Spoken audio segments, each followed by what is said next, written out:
আমি ভেতরে গিয়েছিলাম কি একটা কাজে।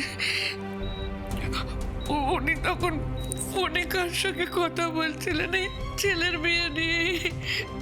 হঠাৎ হঠাৎ একটা আওয়াজ শুনে আমি ছুটে এসে দেখি যে আমার মা,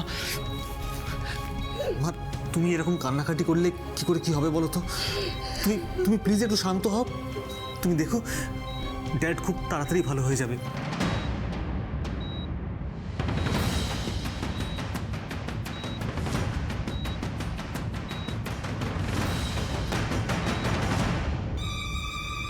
বেআই মশাইয়ের কি অ্যাক্টিং! বেয়ানো কিচ্ছুটি আন্দাজ করতে পারছে না।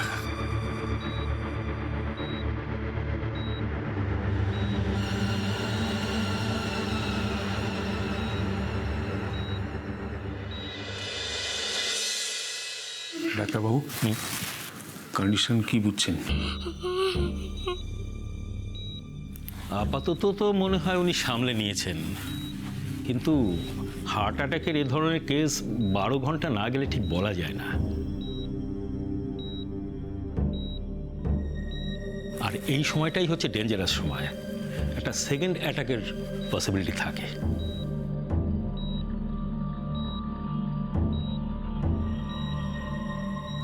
আমার মনে হচ্ছে আর কিছুক্ষণের মধ্যে ওনার জ্ঞান ফিরে আসবে।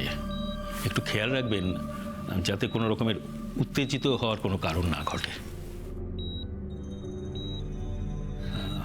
আমার অ্যাডভাইস, আপনারা যদি একটু বাইরে গিয়ে। না না না, আমি আমি কোথাও যাব না। আমি ওনার কাছে থাকবো, আমি কোথাও যাব না, আমি কোথাও যাব না। ঠিক আছে মা, ঠিক আছে। ডক্টর প্লিজ যদি আমরা একটুখানি এখানে থাকি। ঠিক আছে, ঠিক আছে, আপনারা থাকুন। তবে জ্ঞান ফিরে এলে আপনারা কিন্তু একটু বুঝে শুনে কথাবার্তা বলবেন। যে কোনো মানসিক আঘাতে কিন্তু ওনার পক্ষে বিপজ্জনক হতে পারে। Be careful.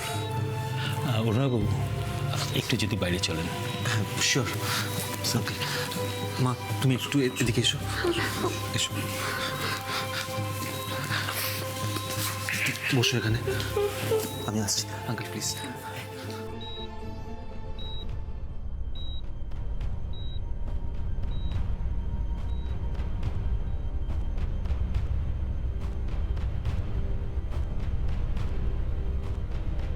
বেআই মশাই একদম ফাটিয়ে দিয়েছেন।